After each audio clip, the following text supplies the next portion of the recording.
Hello futures of India, कैसे आप लोग? आई होप आप लोग की प्रिपरेशन अच्छी चल रही होगी।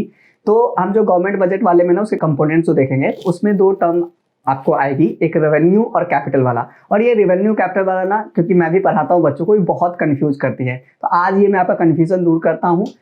अकाउंटेंसी में भी ये टर्म्स आती हैं, आपका इकोनॉमिक्स में भी आता है, खास करके जो ह्यूमैनिटीज बैकग्राउंड वाले जो स्टूडेंट हैं इकोनॉमिक्स के, क्योंकि वो अकाउंटेंसी पढ़ते नहीं है, वहाँ तो थोड़े बहुत रेवेन्यू और कैपिटल के रिसीट और एक्सपेंडिचर में डिफरेंस समझते हैं, तो उनके लिए भी है और बाकी लोग जिनको भी समझना है उनके लिए है। तो रेवेन्यू और कैपिटल में अगर हम समझे तो बहुत सिंपल सा एक लाइन का मतलब है, कोई भी आपका रिसीट्स या एक्सपेंडिचर जो आपके असेट्स या लायबिलिटीज पे इंपैक्ट करे। इंपैक्ट क्या कहने मतलब उसमें चेंज लाए उसके कंपोजिशन में। क्या कहने का मतलब उस एसेट्स को कम करे या ज्यादा करे, लायबिलिटीज को कम करे या ज्यादा करे। अब आप बोलेंगे एसेट्स एंड लायबिलिटीज बोल रहे हैं, एसेट्स क्या होती है, लायबिलिटीज क्या होती है? इसको भी मैं बहुत सिंपल लाइन में समझाता हूँ। लायबिलिटी जो भी आपका फ्यूचर ऑब्लिगेशंस हैं, जो भी फ्यूचर में किसी को पेमेंट करना है आपको, कोई भी फ्यूचर ऑब्लिगेशन को हम लायबिलिटी बोलते हैं। दूसरे लैंग्वेज में, अगर आपके एसेट पे किसी और का क्लेम है किसी पेमेंट के अगेंस्ट, उसको भी लायबिलिटी बोलते हैं। ठीक है, तो एसेट्स आप किसको कहेंगे?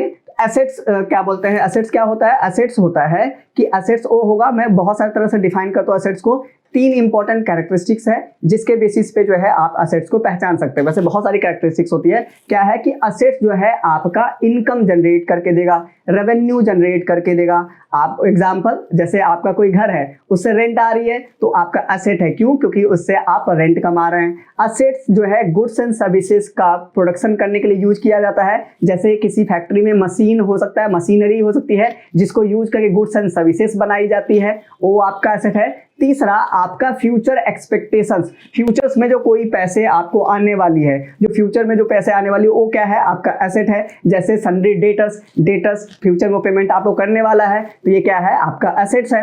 ठीक है, तो एसेट्स क्लियर हो गया, लायबिलिटीज आपको क्लियर हो गई, कोई भी फ्यूचर ऑब्लिगेशन लायबिलिटी। तो कोई भी आपका रिसीट या एक्सपेंडिचर जो आपके एसेट्स या लायबिलिटीज को कम या ज्यादा करे, मतलब उस पर इंपैक्ट क्रिएट करे, तो क्या कहलाएगा? कैपिटल इन नेचर होगा। एग्जाम्पल देता हूं, ठीक है। जैसे मान लीजिए आपके पास पैसे आए, 2 तरह से आ सकते हैं। आप या तो उसको अर्न कर सकते हैं या आप जो है अपने एसेट को सेल करके पैसे ला सकते हैं। तो अगर आपने एसेट्स को सेल करके पैसे लाए तो जो रिसीट जो आई वो एसेट को सेल करने से आई, तो एसेट आपका कम हुआ, एसेट के कंपोजिशन पे इंपैक्ट आई, तो ये आपका कैपिटल रिसीट है। अगर आपने अपने जॉब से इनकम जनरेट किया, रेवेन्यू जनरेट की, तो रेवेन्यू वाले में आ जाएगी, फिर तो ये एसेट पे इंपैक्ट नहीं आई और वो जो पैसे आई उसमें कोई लायबिलिटी भी क्रिएट नहीं हुई।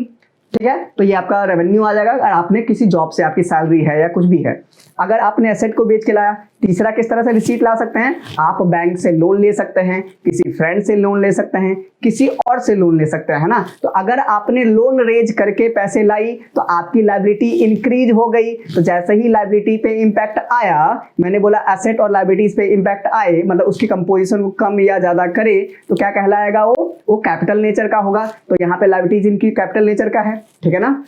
अच्छा, ऐसे ही जो एक्सपेंडिचर होता है, एक्सपेंडिचर मतलब पैसे खर्च करना। किस चीज पे खर्च करोगे? आप पैसे खर्च करके जो है एसेट परचेज कर सकते हो।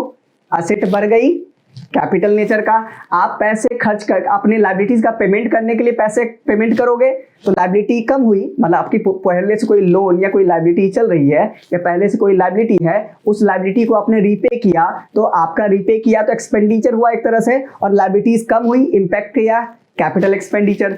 तीसरा जो आपका हो सकता है पेमेंट, आप किसी अपने नॉर्मल एक्सपेंसेस के लिए कर सकते हो, जैसे बिजली बिल पे कर दिया, कुछ भी कर दिया, तो इससे कोई एसेट या लायबिलिटीज पे इंपैक्ट नहीं आया।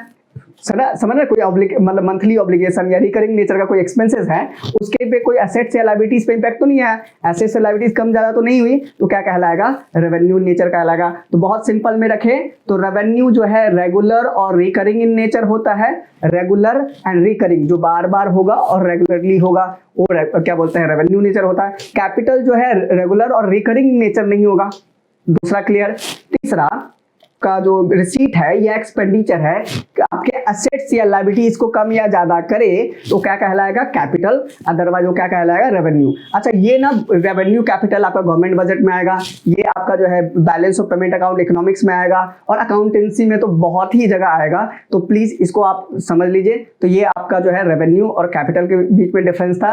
ऐसे ही अगर कोई पर्टिकुलर टॉपिक्स पे या कोई टॉपिक आपको बहुत कंफ्यूज करती है, जैसे एसेट्स को कैसे मैंने 2-3 लाइन में बता दिया ना, ऐसे इन्वेस्टमेंट क्या होता है, बहुत बार आप लोग कंफ्यूज होते हैं। इन्वेस्टमेंट क्या होता है, इन्वेस्टमेंट क्या है, जब कोई भी पैसा अगर आपने एसेट में लगाई, जो मनी आपने एसेट में लगाई वो आपका इन्वेस्टमेंट है। देखो एक लाइन का था ना, बड़ा कंफ्यूजन होता रहता है इन्वेस्टमेंट क्या होता नहीं होता है। तो ऐसे ही कोई भी टॉपिक पे अगर आपको क्लैरिटी चाहिए, वो इकोनॉमिक्स से रिलेटेड हो, बिजनेस स्टडीज से रिलेटेड हो, क्या बोलते हैं आपका अकाउंटेंसी से रिलेटेड हो, है ना, तो ऐसा जो है कोई भी कंफ्यूजन हो तो आप प्लीज मुझे कमेंट में बता सकते हैं, मैं उस पर एक वीडियो छोटी सी 2 मिनट 1 मिनट 3 मिनट की बना दूंगा। तब तक के लिए थैंक यू, मिलते हैं अगले वीडियो में।